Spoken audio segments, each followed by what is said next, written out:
SCP-447. Object Class: Safe. Special Containment Procedures. SCP-447-1 is to be kept within a 50-gallon clear plastic container at all times, monitored by a camera by Security Level 3 or higher staff member in order to prevent overflow. Areas to be maintained at clean room status in order to prevent contamination by foreign matter at a site at least 10 kilometers from any cemetery, morgue, or mortuary. Under no circumstances is SCP-447 to be allowed to come into contact with dead bodies. Because SCP-447-1 constantly excretes a viscous greenish slime designated SCP-447-2 at a rate of approximately 10 cc per hour, a Class D personnel in good physical condition is to be detailed to harvest the excreted slime at least once per day. SCP-447-2 can be harvested using any appropriate equipment, so long as safety procedures are carefully adhered in order to prevent on-site fatalities. Slime can be transported in an ordinary sealed glass or plastic container through any standard mode of transportation, provided that there is no risk of the slime coming into contact with a dead body en route. Although malodorous, the slime harvested from SCP-447-1 is non-toxic, non-corrosive, and non-radioactive. It is, in fact, perfectly safe so long as it does not come into contact with a dead body. The slime is edible and reportedly makes a good salad dressing. Adding 10 cc of SCP-447-2 to 1 gallon of gasoline improves fuel efficiency by 150%. Furthermore, SCP-447 can be refined into a useful lubricant approved for use at all SCP Foundation installations, so long as said lubricant is never used to lubricate dead bodies. All staff assigned to SCP-447 are to be screened by polygraph for any suicidal, necrophiliac, or homicidal tendencies. In addition, all staff assigned to SCP-447 must be in good health and good physical condition, and must adhere to on-site safety regulations at all times. This is to minimize the risk of SCP-447 or its generated slime coming into contact with a dead body. SCP-447-1 is a green sphere, approximately 5 centimeters in diameter, with a spongy surface texture and a weight of 1.37 kilograms. The object is warm to the touch, approximately the same temperature as the human body, although its core temperature is slightly higher. Personnel handling SCP-447-1 have reported no adverse effects, so long as SCP-447-1 does not come into contact with a dead body. SCP-447 was retrieved by Foundation agents on in the city of California. The incident clearly illustrates the danger inherent in allowing SCP-447 to come into contact with a dead body. For further information, please see Appendix 447-A Retrieval Report. The danger of allowing SCP-447-1 or -2 to come into contact with dead bodies have been clearly documented. Detailed eyewitness reports can be found at Appendix 447-B prior incidents. To summarize, however, initial effects include Addendum 447-A. SCP-447 downgraded from Keter to Safe, so long as security measures prevent SCP-447 from coming into contact with dead bodies. Please see Experiment Log 447-A for further potential applications of SCP-447. Experiment Log 447-A. Test Subject SCP-882.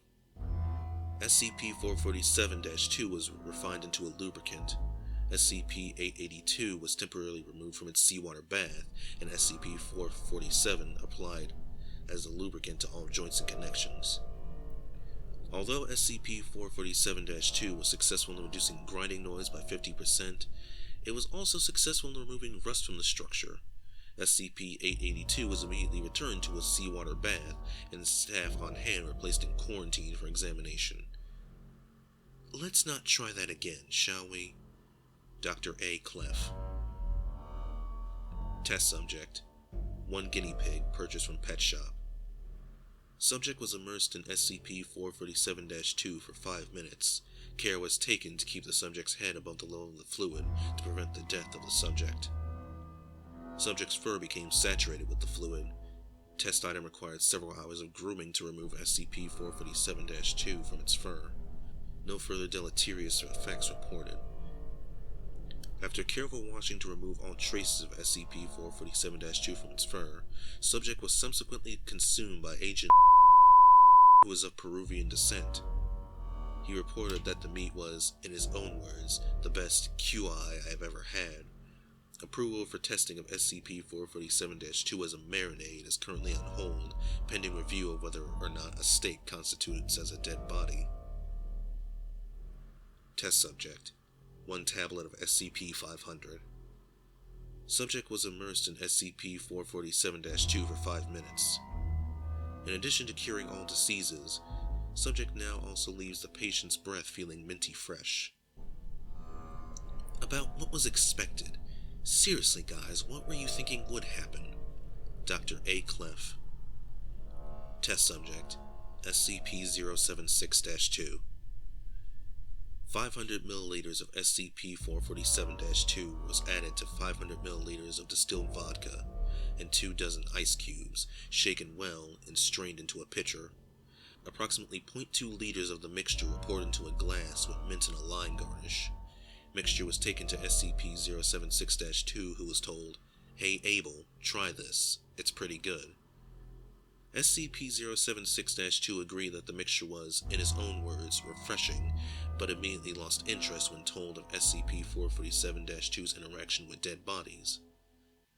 Because of SCP-076-2's tendency to become and/or create dead bodies, further contact with SCP-447 is forbidden. Test subject. 1 Pentium 4 computer, 1.5 GHz with Subject was immersed in SCP-447-2 for 5 minutes, with the power cord unplugged. Subject became caked in goo and no longer functions. Whoever came up with this one should be kicked in the head. Dr. A. Clef. Test subject. SCP-063. Dr. used SCP-447 instead of toothpaste to brush his teeth with SCP-063. Given that Dr. doesn't really need to use toothpaste, not much really. What is with you people? Dr. A. Clef. Test subject. 1 dead body. Test was aborted. The scientist who made the proposal was reassigned as Class D personnel. Seriously, guys, how hard is it to understand? No dead bodies. None. Nada. 9. Don't think about it, don't joke about it, and most certainly don't do it. Sheesh. Dr. A. Clef. Test subject. Dr. Clef. Dr. A. Clef was ambushed in the hallway, dragged into a room with a bathtub full of SCP-447-2, and immersed for approximately 25 seconds. Subject became irate and threatened to kill staff members carrying out the experiment if it were not for the fact that he would violate experimental protocol. As soon as this mess is cleaned up, you will all be missed. Dr. A. Clef. Test subject. Potassium nitrate sugar mix. A spoonful of SCP-447 was added to the mix of potassium nitrate and sugar in order to create a makeshift smoke grenade. Not only did the new mix slow down the combustion in such a way that the generated smoke was 10 times greater and lasted approximately 5 minutes longer than the original mix, but it also colored the smoke with a green tint and left it with a minty smell. Not bad for a $3 smoke grenade, although this wouldn't work so well in the field. The odds of the smoke reaching a dead body are just too high. Test subject. Professor Snyder. 2 drops, 1 microliter each, of SCP-447, 1 in each of Professor Snyder's eyes. Note that Professor Snyder has astigmatism and normally wears corrective eyewear. Vision was clear and focused for 6 hours, though Professor Snyder reported to now see everything in a green tint. Subject's eyesight soon returned to normal, though both eyes were now a much more bright green than before. Oh well, I look better with my glasses anyway. Professor Snyder. This might be marketable as vision correction, but people might notice the extra green. Regardless, I'd like a couple of liters of this stuff for personal use. Agent Marr. Test subject. 8-ounce glass of skim milk. 2 teaspoons of SCP-447 thoroughly stirred into milk. Milk turned into a bright green color and was slightly thicker, with a slight minty flavor. Chemical analysis later indicated that the concoction was now lactose-free. You know, we might be able to market this stuff. I'm pretty sure dead bodies don't drink milk. Professor Snyder. Test subject, 15 pounds of quick-dry cement. Cement powder and 5 gallons of SCP-447 rotated inside a standard mixture cement mixer. Mixture took on a green tinge and solidified to a hardness 50% greater than normal concrete, though it took twice as long to dry. It seems promising, but it's time-consuming to make, and the risks of a dead body falling on a slab of this stuff is too high. Professor Snyder. Test subject, 2 cups of water. 1 tablespoon of SCP-447-2 stirred thoroughly into water. Water turned a green tint, but is otherwise normal, contaminants reduced by 78%. This would make a good chlorine substitute for swimming pools, all the cleanliness of chlorinated water without the bleachy smell or hair discoloration. Too bad some swimmers are careless and turn into dead bodies. Test subject, 1 pizza produced by SCP-458. 1 small sauce cup of SCP-447-2 is held in one hand by Agent Palnahuk, while the other holds SCP-458. No outward change in the composition of SCP-447-2 is evident.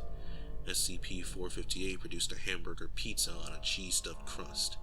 After dipping a slice in SCP-447-2 and ingesting, the agent noted the taste of the substance was like a creamy Italian dressing.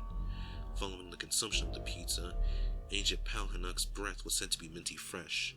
He then proceeded to hoard the pizza box to himself for a few hours. Though this brings up new indication into the nature of SCP-458, nothing remarkable has come to attention from this, other than Pal's tendency to overeat. Slight psychological therapy may be in order. Dr. Del Marino. I'd suggest we market this stuff as a dressing, but people eating lots of pizza on a regular basis tend to become dead bodies, so... Agent Palnahuk. Test subject, 1 brand cell phone. Phone is placed on 1 small plastic container holding 1 liter of SCP-447-2 and left to sit for 5 minutes with power off and battery disconnected. Phone is ruined and subsequently destroyed in a nearby furnace. The ashes and fumes from the burning phone were reported to be green and minty in scent. Hey, has anyone seen my phone? Agent Palnahuk. Test subject, 1 Trojan condom. Dr. placed the condom on his and applied SCP-447-2 to it. He then tested the SCP-447-2 covered condom by Doctor reports that the procedure went really well. I think I could market this as that kind of lubricant, but I don't think a warning label is enough to ensure that some necrophiliac doesn't use it on a dead body. Test subject, 3 cars, 1 2006 Honda Civic, 1 2006 Dodge Stratus, 1 2006 Chevy Malibu. SCP-447 was used as liquids in each vehicle, mixed equally with oil, used as window washer fluid, and mixed into the radiator. Each car had each liquid added individually, and the various components of each engine performed with superb results. The Honda's radiator did not overheat until temperatures reached an excess of 340 degrees Celsius, more than twice the average temperature of a vehicle. The water seemed to be tinted green even after being drained. The Stratus's windshield was cleaned to factory-new perfection and resisted dirt and grime after use, a side effect described as green-tinted glass. The Malibu's engine components were lubricated to perfection and lasted over 160,000 miles on a dynamo meter. Exhaust was tinted green. Impressive, but given the intelligence of some drivers, the chance of dead bodies contaminating the sample is too high. Test subject, 1 roll of brand duct tape. SCP-447 was applied to the adhesive side of a strip of duct tape, which was subsequently attached to a cement brick. tape had bonded to the cement with twice the strength of a normal strip.